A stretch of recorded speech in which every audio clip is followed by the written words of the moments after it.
Hello. Hello, my name's Neil Waters. I believe your husband's name is Frank. That's right. A fellow by the name of Justin gave me your number in order to have a chat with Frank in regards Yes. to an Yes, animal he that's saw. right. That's right. Yeah. Hello. How are you? Very good, thank you. What's your name? Sorry, love. Ali. Ali. Nice to meet you, Ali. Nice to meet you. Is Frank available at the moment? Yes, he is. He is. I'll just pass him on. Excellent, Bye thank you. bye. Bye bye. Neil. Hey Neil, it's How, Frank. how are you, mate? How good, thank you. How are you? Very good, very good. So Justin probably gave you my number. Am I right? Correct, Yes. yeah, Justin Millman. Yeah, exactly. So well done. Yesterday, for example, we watched the YouTube video.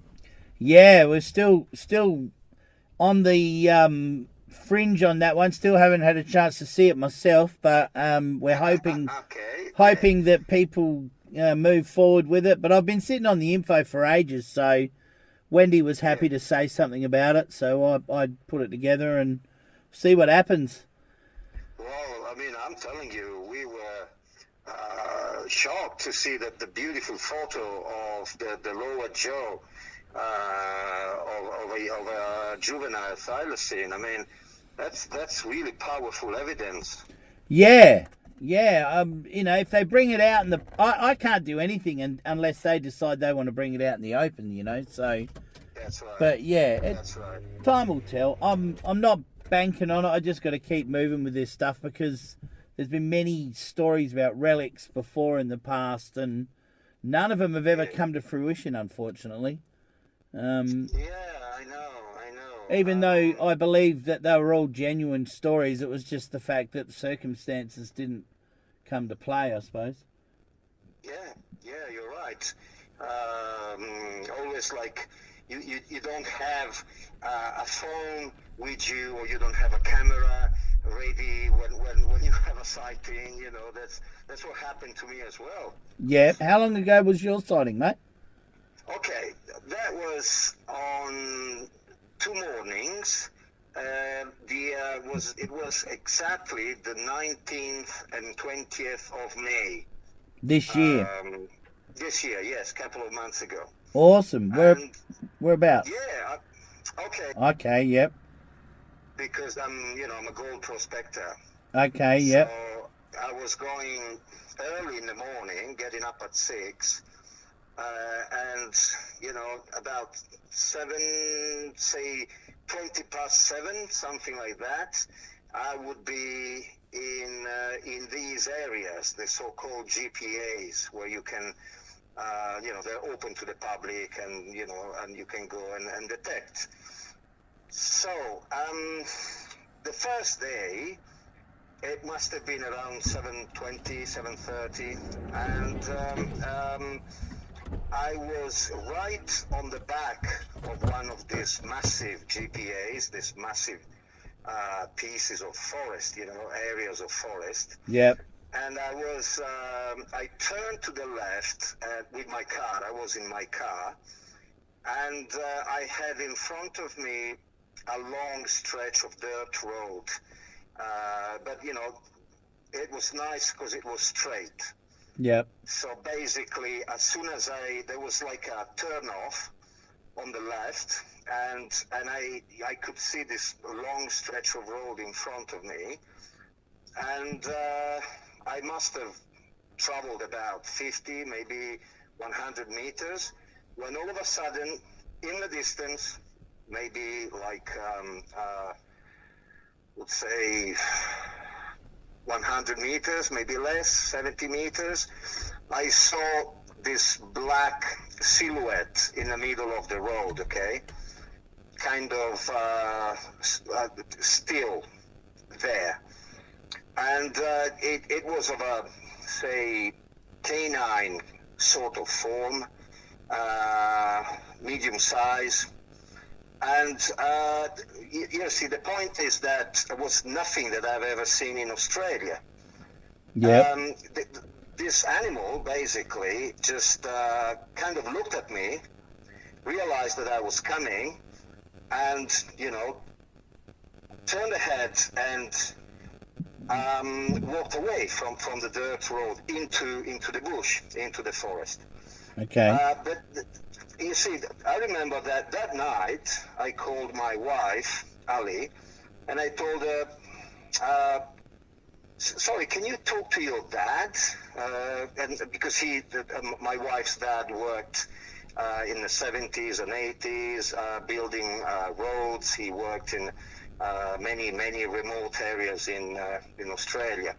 And I asked if she could talk to him because I thought I saw a very unusual animal for Australia. And I explained it this way to her. I said, it's kind of canine in form, but with short legs in proportion, a long, stretchy tail, not furry tail, but kind of long, and very small ears in proportion, dark because it was morning, and I could basically kind of see the silhouette, but with some sort of stripes on the back, like on where the butt is, the bottom, sort of stripy. I could see from a dark grey to a whiter or lighter grey, something like that. In what must have lasted 3-4 seconds top. Okay. And it was very strange. I explained to my wife. I said, because when the animal saw me, it went away, but it was moving like funny. That's the way I expressed it. It was moving funny, like in a funny way, like not really elegant or quick, almost like, I don't know, I wish I could show it to you, but on the phone it's difficult. But Justin said like as if he was injured. And I thought, yeah, something like that, as if it was ill. I mean, it's a funny, strange walk. That's something that gets reported on virtually every sighting. An unusual gait. Yeah. The way it moved was peculiar, sort of thing. Exactly. Yeah. Exactly right. It didn't, I told my wife, obviously it's not a dog. It isn't like canine form, but not really a dog, because didn't move like a dog, didn't really look like a dog. Yeah. Anyway, the best part is, I don't know if Justin told you, but the best part is the next day I returned there because I had a patch that I wanted to check. And mind you, it takes about 40 minutes by car from the motorway to get to that point. And back in May, there was literally no one in these GPAs, in this forest. Funny enough, in the caravan park and everywhere in Clermont, there were no detectors. Even in these areas, you would normally see many cars parked, even early in the morning, Yeah. But not in May. For some strange reason, there was really nobody. So I wonder if that was a factor. But the next day, as I was saying, I went up the same way, 40 minutes driving through the forest in these dirt roads. And I got to the same point, turn off on the left, take the same road, and pretty much in the same place, I see again the animal, but this time it has 2 little ones. Wow. I remember this, 2 little ones. Justin says that I have to, I would call them cubs, but they are joys, I guess. Yeah, because they're marsupial, yeah. They are marsupial, yes. And again, they were in the middle of the road, or perhaps just coming from the other side of the forest. They again saw me and again went off in the same kind of strange way. And I remember noticing one thing very clearly, that say it was a dog, it must have been a very, pure breed dog, because the little ones were very, very similar, identical to their mom or dad. Okay. Were Whereas, they the as you same? know, I mean, if they're stray dogs, They were the same obviously they're colour? all different shapes. Yeah, of course. Same colour? Same color, same dark color, Okay. same dark color, dark. And when you saw them both times, were they under headlights on your car? No, So No. it was light enough for you to not have headlights on. yes. Okay. Yes. Oh, that's Yes. interesting. But it was still sort of sun up kind of time. Yes. Oh, yes. Yep. The light would have been, I mean, the sun would have been still quite low. I remember it was rising around 6 o'clock in the morning, Sure. that time of the year. And so, you know what I mean? It wasn't really a full light, but Was you that could see well, and I didn't have my headlights on. I didn't need Yeah. them. Was that the only two times you went to that area to Fossick?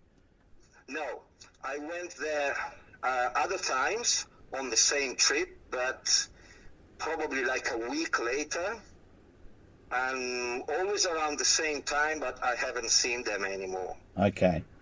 Did you see any other unusual things while you're in the area, or hear unusual noises maybe? No, Okay. no. I honestly, no. I mean, you see, because when you go metal detecting, you have your headphones on. Of course, and you're And listening, so so you wouldn't hear anything. Yeah. Exactly, and quite honestly, I didn't hear anything special. Also because where I saw them, where I spotted them, wasn't really my area where I was going to detect, if you know what I mean. Yep. After I spotted them, I would still have to drive at least another 5 to 10 minutes, perhaps more than a kilometer away, 1.5 kilometers to get to my spot. Yep. So I don't know. I didn't detect there. But I don't know if Justin informed you. A couple of weeks ago, we went back there, and Justin was there as well. So yeah, we talked about it, and he was trying to get some paw prints and etc. But no, we haven't seen them, and I haven't seen them since. Just those 2 mornings, one after the other, pretty much at the same time, pretty much in the same spot. Yep. Only one time, first time, only the adult, and the following day with 2 little ones. And you're 2 juveniles. pretty certain it was the same adult? Yeah, I think so. Yep. Okay. Obviously, I can't. You know, my point is, because I watched your documentaries and other documentaries since, obviously, because I didn't know what these animals are. But all I can say is that, in my opinion, what I saw was not of that kind of camel color, you know. Oh, okay. It was kind definitely a of- darker variety. Yes. Excellent. That's for sure. Yeah, well, we do have both recent sightings and Aboriginal mythology talking about black ones in some of the Aboriginal stories as well. So it is noted that they are black as well. Yeah, incredible. Yeah, that's incredible. And Neil, I mean, I'm a pretty observant person, and you know, I will never state that what I saw were thylacines, also because, you know, since that morning I didn't really know what thylacines were. But all I can tell you is that they were definitely not something I've ever seen. They were really look different. That's why I inquired with my wife, because I mean, if I sighted them in Europe, that would have been different. I could have thought that maybe, I don't know, someone released a panther, you know, I don't know, some other strange animals that maybe in Europe they keep and then all of a sudden decide to release in the wild for some reason. We even had sightings like that in Italy. of a special black panther that was released once, and it was actually real because someone probably just let it go. But here in Australia, that really sounded strange. Nothing that I have ever seen, because they're of course much bigger and leaner than any other marsupial. So they're not wombats or I don't know, anything like that. They really were canine in form, but just different. Yep. Short ears, movement really strange, long pointed tail, not furry. The movement, that was really strange, really funny. Yep. And when you saw the adult and the two juveniles together, was that from roughly the same distance, same amount of time?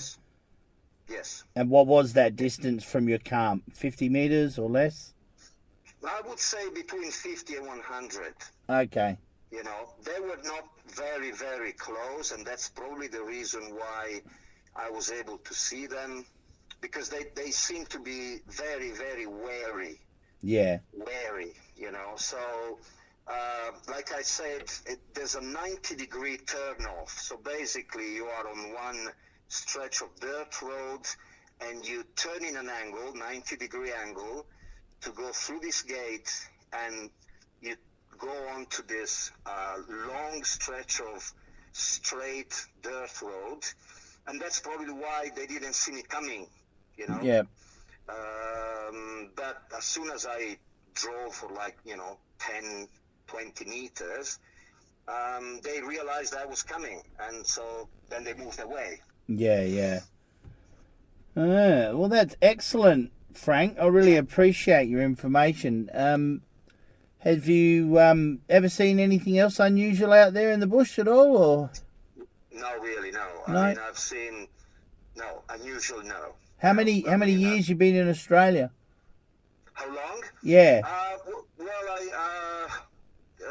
It's a long story, because basically I lived for 9 years in Perth, but that was, let's say, from 2006 to 2014, something like that, with my wife. Then we moved back to Italy, and now we are coming to Brisbane like once a year to visit my wife's parents who live in Brisbane. Yep. And so this is like my third or fourth time back in Brisbane. Have you seen dingoes when you've been out bush before, fossicking and stuff? Yes. Okay, yes. these definitely weren't dingoes. Yeah, I've seen one in that trip. Okay. And then was the first time. Actually, my wife tells me that she has never seen one. Even if she was born in Brisbane. So it was very rare, and I filmed it. Yeah, I filmed the dingo. But obviously, no, what I saw are not dingoes. Yeah. Just checking, just to make sure you've seen dingoes before. That's always a good reference point, Yeah. Because these things, the tail on these things, the tail on these things is nothing like a dingo's tail whatsoever. Absolutely. And it's a very distinguishing feature on both animals, really. So. Yes, Awesome. Absolutely. And dingoes have longer ears. Yeah, they do. They do. Yeah, they're very. Dingoes are basically very dog-like.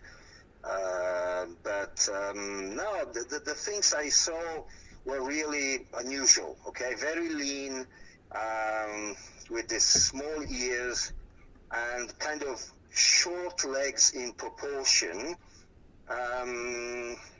The long tail, and basically, the movement. Yep. The movement, which was really unusual. That's excellent. That's always a very distinguishing feature. So I'm not surprised that the movement was something that grabbed your attention. That's very good. Yeah. Awesome. True.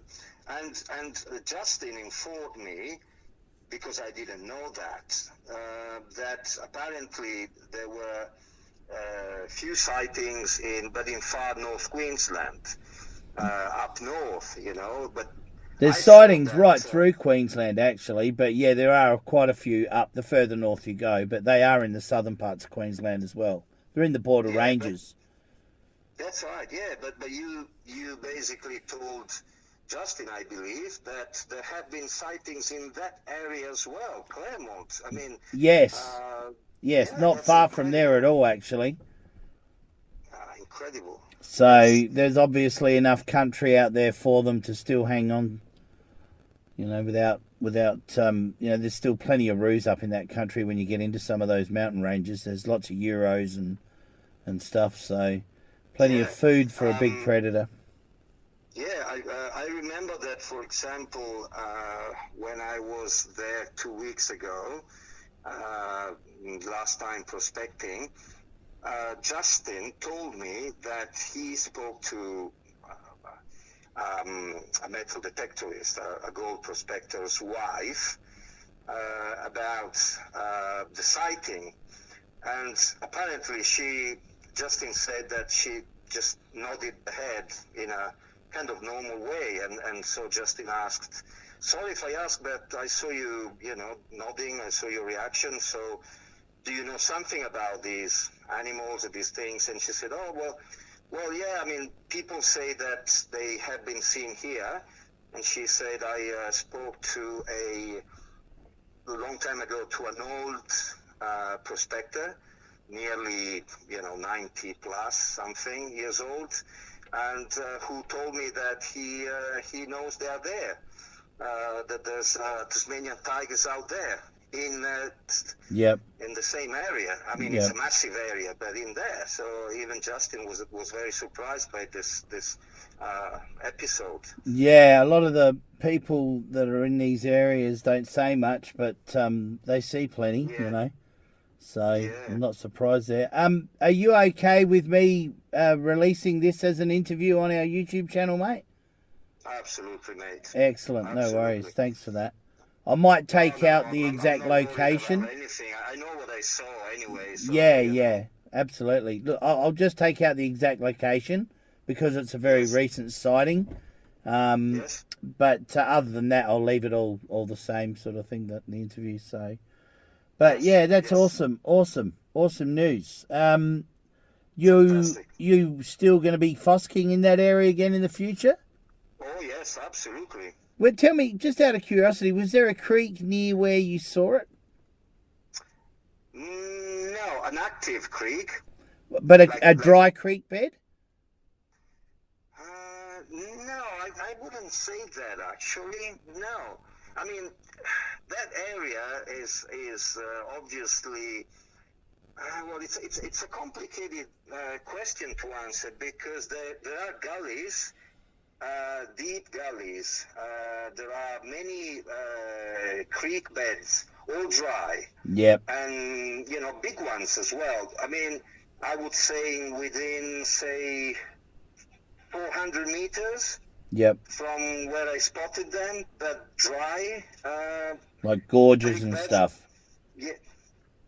Is it very hilly That's there? where we go looking for gold as well, but it must have been around at least 400 to 500 meters from where I spotted them. Right, no worries. Awesome. In the forest, yeah. Yep. Oh, that's good. I believe they use creeks and drains as thoroughfares, actually. Really? Yeah. Okay. Yeah. Especially in very wet areas where they drain wetlands, they use those earthen drains as traffic ways. Because they're kind of undercover when they're in one of those earthen drains. They can't be seen. They're below the land level. Yes. That makes sense. Yeah, they're pretty cunning. Yeah, like I said, they seem very wary and, like stealth. Yeah. So I felt like I was very, very lucky to meet them, to see them, because, as you can understand, I've been in the forest many, many, many times before, for years, and I've been fossicking, and every time you go fossick, you spend literally 6 to 8 hours in very remote areas where you hardly see, a human person. And anyway, so I felt very lucky. I felt like it was a chance encounter, and who knows if I may ever be able to see, something like that again. Well, you're in the club now, so congratulations. Yeah, yeah, I feel very proud. Excellent. All right, mate. Well, Excellent, I Neil. think we'll leave it there. And if you do see any footprints or anything like that, get a photo and flick it through, yeah? Oh, absolutely. I will do that. Now I've got the bug, so I'll keep my camera ready. And if I see anything, or even having footprints, everything, I'll send it to you. Yep, excellent. No worries. Awesome. So Neil, thank you very much for what you're doing, eh? No, that's all right, Because mate. No worries. You're a true warrior. Well, someone's got to do it. Might as well be me. Fantastic. Got nothing better to do Very at the nice, moment. Speaking to you. Yeah, you too. All the best. All the best. Thank Bye-bye. you. Bye-bye.